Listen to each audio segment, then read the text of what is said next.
जय गुरु जी, शुक्राना गुरु जी, अनंतम अनंतम शुक्राना। संगत जी, आज का हमारा डिवाइन ब्लेसिंग से भरा हुआ शिव महापुराण का अध्याय प्रारंभ होने जा रहा है। आप सभी बड़े ही प्रेम से, बड़े भक्ति भाव पूर्वक आज की कथा का श्रवण कीजिए और गुरु जी का शुक्राना कीजिए। संगत जी, गुरु जी हमारे महाशिव सदैव शिव महापुराण पढ़ते थे और पढ़ने को बोलते थे। उन्होंने सदैव कहा शिव महापुराण पढ़ने और सुनने और सुनाने वाले दोनों का कल्याण होता है। तो संगत जी, चलिए हम सभी एक साथ मिलके गुरुपा को याद करते हैं और शिव महापुराण की कथा सुनते और सुनाते हैं। जय गुरु जी। चलिए शुरू करते हैं गुरु मंत्र, शिव मंत्र और शिव वंदना के साथ। गुरुर्ब्रह्मा गुरुर्विष्णु गुरुर्देवो महेश्वरा गुरुर्साक्षात् परब्रह्म तस्मै श्री गुरवे नमः। तस्मै श्री गुरवे नमः। कर्पूरगौरं करुणावतारं संसारसारं भुजगेन्द्रहारं सदा वसन्तं हृदयारविन्दे भवं भवानी सहितं नमामि। भवं भवानी सहितं नमामि। ओम नमः शिवाय। शिवजी सदा सहाय। ओम नमः शिवाय। गुरु जी सदा सहाय। किरातावतार के प्रसंग में मूक नामक दैत्य का शुक्र रूप धारण करके अर्जुन के पास आना, शिव जी का किरात वेश में प्रकट होना और अर्जुन तथा किरात वेशधारी शिव द्वारा उस दैत्य का वध। नंदीश्वर जी कहते हैं, उन्हें तदंतर अर्जुन व्यास जी के उपदेशानुसार विधि पूर्वक स्नान तथा न्यास आदि करके परम भक्ति के साथ शिव जी का ध्यान करने लगे।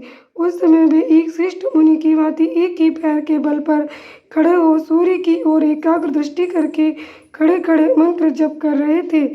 इस प्रकार वे परम प्रेम पूर्वक मन ही मन शिव जी का स्मरण करके शंभु के सर्वोत्कृष्ट पंचाक्षर मंत्र का जप करते हुए घोर तप करने लगे। उस तपस्या का ऐसा उत्कृष्ट तेज प्रकट हुआ जिससे देवगण विस्मित हो गए। पुनः वे शिव जी के पास गए और समाहित चित्त से बोले, देवताओं ने कहा, सर्वेश एक मनुष्य आपके लिए तपस्या में निरत है। प्रभु, वह व्यक्ति जो कुछ चाहता है उसे आप दे क्यों नहीं देते? नंदीश्वर जी कहते, उन्हें यूँ कहकर देवताओं ने अनेक प्रकार से उनकी स्तुति की। फिर उनके चरणों की ओर दृष्टि लगाकर वे विनम्र भाव से खड़े हो गए। तब उदार बुद्धि एवं प्रसन्नात्मा महाप्रभु शिव जी उस वचन को सुनकर ठिठाका मारकर हंस पड़े और देवताओं से इस प्रकार बोले। शिव जी ने कहा, देवताओं, अब तुम लोग अपने स्थान को लौट जाओ। मैं सब तरह से तुम लोगों का कार्य संपन्न करूँगा। ये बिल्कुल सत्य है, इसमें संदेह की गुंजाइश नहीं है। नंदीश्वर जी कहते हैं, उन्हें शंभु के उस वचन को सुनकर देवताओं को पूर्णतया निश्चय हो गया। तब वे सब अपने स्थान को लौट गए। इसी समय मूक नामक दैत्य शुक्र का रूप धारण करके वहाँ आया। विपेंद्र, उसे उस समय मायावी दुरात्मा दुर्योधन ने अर्जुन के पास भेजा था। वहीं जहाँ अर्जुन स्थित थे उसी मार्ग से अत्यंत वेगपूर्वक पर्वत शिखरों को उखाड़ता, वृक्षों को छिन्न भिन्न करता तथा अनेक प्रकार के शब्द करता हुआ आया। तब अर्जुन की भी दृष्टि उस मूक नामक असुर पर पड़ी। वे शिव जी के पाद पद्मों का स्मरण करके यूँ विचार करने लगे। अर्जुन ने मन ही मन कहा, ये कौन है और कहाँ से आ रहा है? ये तो क्रूर कर्मा दिखाई पड़ रहा है। निश्चय ही ये मेरा अनिष्ट करने के लिए यह आ रहा है। इसमें तनिक भी संशय नहीं है, क्योंकि जिसका दर्शन होने पर अपना मन प्रसन्न हो जाए वह निश्चय ही अपना हितैषी, और जिसके दिखने पर मन व्याकुल हो जाए वह शत्रु ही है।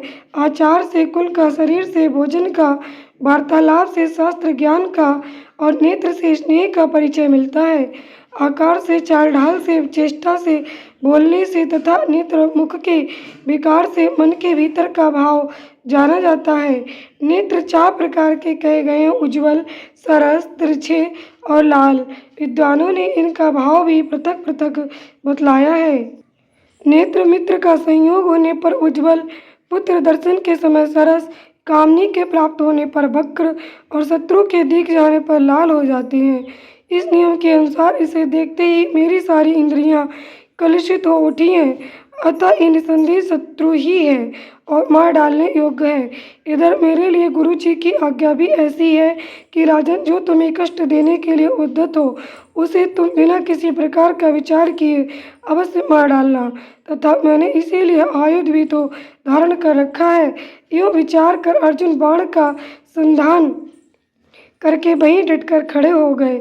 इसी बीच भक्त वत्सल भगवान शंकर अर्जुन की रक्षा, उनकी भक्ति की परीक्षा और उस दैत्य का नाश करने के लिए शीघ्र ही वहाँ पहुँचे।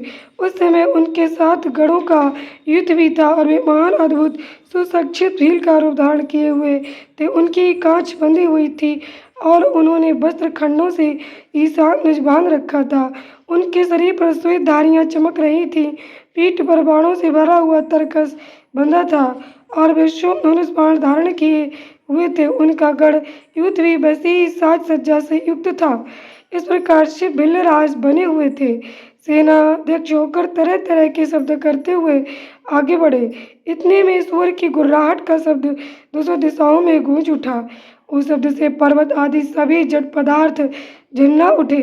तब उस बनेचर के शब्द से घबरा कर अर्जुन सोचने लगे, अहो यह क्या, ये भगवान शिव तो नहीं है जो यहाँ शुभ करने के लिए पधारे हैं, क्योंकि मैंने पहले से ही ऐसा सुन रखा है। पुनः श्री कृष्ण और व्यास जी ने भी ऐसा ही कहा है तथा देवताओं ने भी बारंबार स्मरण करके ऐसी ही घोषणा की है कि शिव जी कल्याणकर्ता और सुखदाता है। वे मुक्ति प्रदान करने के कारण मुक्तिदाता कहे जाते हैं। उनका नाम स्मरण करने से मनुष्यों को निश्चय ही कल्याण होता है। जो लोग सर्वभाव से उनका भजन करते हैं उन्हें स्वप्न में भी दुख का दर्शन नहीं होता।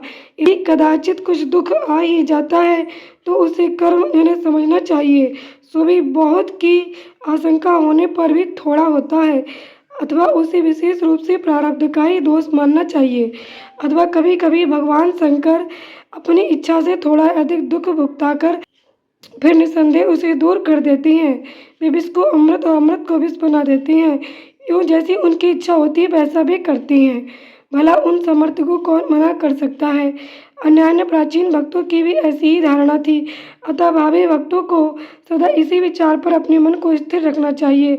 लक्ष्मी रहे अथवा चली जाए, मृत्यु आंखों के सामने ही क्यों न हो उपस्थित हो जाए, लोग निंदा करे अथवा प्रशंसा, परंतु शिव भक्ति से दुखों का विनाश होता ही है। शंकर अपने भक्तों को चाहे भी पापी हो या पुण्यात्मा सदा सुख देते हैं। यदि कभी भी परीक्षा के लिए भक्तों को कष्ट में डाल देते तो अंत में दयालु स्वभाव होने के कारण वे ही उसके सुखदाता भी होते हैं। फिर तो वह भक्त उसी प्रकार निर्मल हो जाता है जैसे आग में तपाया हुआ सोना शुद्ध हो जाता है। इसी तरह की बातें पहले भी मुनियों के मुख से सुन रखी है, अतः मैं शिव जी का भजन करके उसी से उत्तम सुख प्राप्त करूंगा। अर्जुन वह विचार कर ही रहे थे, तब तक बाण का लक्ष्यभूत वह सूअर वहां आ पहुंचा। उधर शिव जी भी उस सूअर के पीछे लगे हुए दिख पड़े। उस समय उन दोनों के मध्य में वह शुकर अद्भुत शिखर सा दिख रहा था। उसकी बड़ी महिमा भी कही गई है। तब भक्त वत्सल भगवान शंकर अर्जुन की रक्षा के लिए बड़े वेग से आगे बढ़े। इसी समय उन दोनों ने उस शुकर पर बाण चलाया।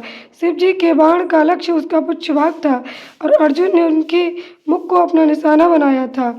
शिव जी का बाण उसके पुच्छ भाग से प्रवेश करके मुख के रास्ते निकल गया और शीघ्र ही भूमि में विलीन हो गया, तथा अर्जुन का बाण उसके पिछले भाग से निकलकर बगल में ही गिर पड़ा। तब वह शुकर रूपधारी दैत्य उसी क्षण मरकर भूतल पर गिर पड़ा। उस समय देवताओं को महान हर्ष प्राप्त हुआ। उन्होंने पहले तो जय जयकार करते हुए पुष्पों की वृष्टि की, फिर बारंबार नमस्कार करके स्तुति करने लगे। उस समय उन दोनों ने दैत्य के उस क्रूर रूप की ओर दृष्टिपात किया। उसे देखकर शिव जी का मन संतुष्ट हो गया और अर्जुन को महान सुख प्राप्त हुआ।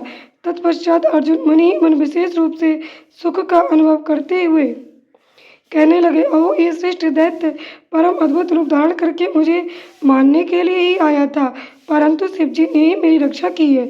निस्संदेह उन परमेश्वर ने ही आज इसे मारने के लिए मेरी बुद्धि को प्रेरित किया। ऐसा विचार कर अर्जुन ने शिव नाम संकीर्तन किया और फिर बारंबार उनके चरणों में प्रणाम करके उनकी स्तुति की। जय गुरु जी, शुक्राना गुरु जी, अनंतम अनंतम शुक्राना। ओम नमः शिवाय, शिव जी सदा सहाय। ओम नमः शिवाय, गुरु जी सदा सहाय। संगत जी, आज का हमारा डिवाइन ब्लेसिंग से भरा हुआ ये परम पावन अद्भुत अध्याय यहीं पर संपूर्ण हुआ जी। अगर आप चैनल पर नए हैं तो सब्सक्राइब कीजिए, बेल आइकन को प्रेस कीजिए ताकि आने वाली हर शिव महापुराण की अध्याय की कथा का नोटिफिकेशन आपको मिलता रहे। संगत जी, ये कथा गुरु जी की आज्ञा उनके आदेश के अनुसार चल रही है। आप सभी संगत परिवार भी इस कथा में सहयोग करें और अधिक से अधिक शेयर करें ताकि अधिक से अधिक संगत का कल्याण हो सके। आप और आपका परिवार सदा स्वस्थ, सुखी और समृद्ध रहे। जय गुरु जी, शुक्राना गुरु जी।